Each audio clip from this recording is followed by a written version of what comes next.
بسم اللہ الرحمن الرحیم۔ شروع کرتی ہوں اللہ کے نام سے جو نہایت رحم کرنے والا ہے۔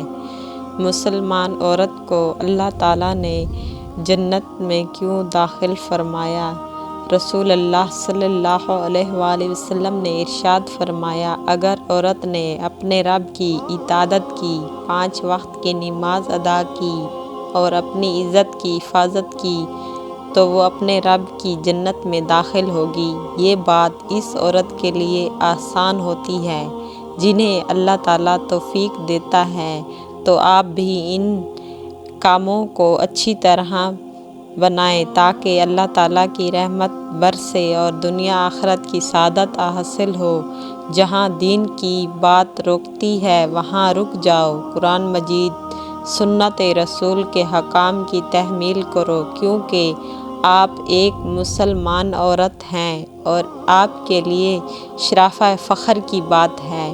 آپ کے علاوہ وہ کتنی وہ عورتیں ہیں جو کفر کے علاقے میں پیدا ہوئی، وہ عیسائی یا یہودی ہوئی، مگر آپ کو اللہ تعالیٰ نے مسلمان عورت بنایا اور حضور صلی اللہ علیہ وآلہ وسلم کی امت سے نوازا۔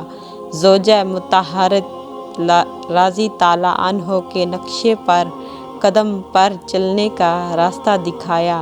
آپ خوش نصیب ہیں، اللہ تعالیٰ نے آپ کو 5 وقت کی نماز پڑھنے کی توفیق سے نوازا۔ آپ خوش نصیب ہیں کہ آپ نے اللہ کی زبورات اقرار کیا، اسلام کو دین برحق مانا اور حضور کے اطاعت پر چلایا۔ شوہر کی محبت، دوسرے گناہوں سے بچنا، اپنی عزت اور پاکیزگی کی خطرناک نظروں اور تہمت سے حفاظت کی بے شمار ہیں۔ سب سے بڑا فائدہ، اللہ تعالیٰ خوش ہوگا اور جنت ملے گی۔ شرعی پردہ دین اور دنیا کا فائدہ ہے۔ پردہ عورت کی عزت کا آبرو ہے۔ پردے سے عورت کے نصیب کی حفاظت ہوتی ہے۔ پردے سے شرمگاہ اور نظر کی حفاظت رہتی ہے۔ پردہ عورت کی خوبصورتی کا منظر ہے۔ پردہ دلوں کی پاکیزگی کا ذریعہ ہے۔ پردہ عورت کی حیا کا ایک نہایت ہی درجہ ہے۔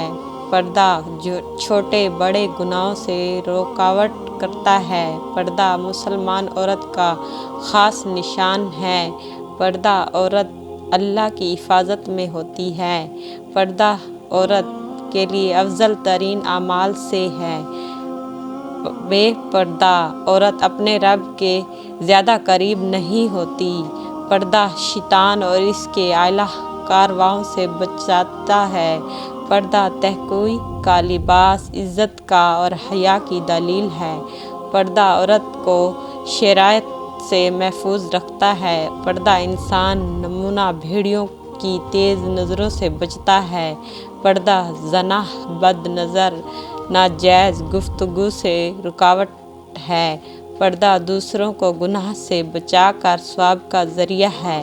پردہ خاتون کے لیے جنت کے تمام دروازے کھولے جائیں گے۔ نظر اور بیماری سے بچاؤ کا ذریعہ ہے۔ پردہ اللہ تعالیٰ خوش ہو کر ان مسلمان تمام عورتوں کو جنت میں ملے گا۔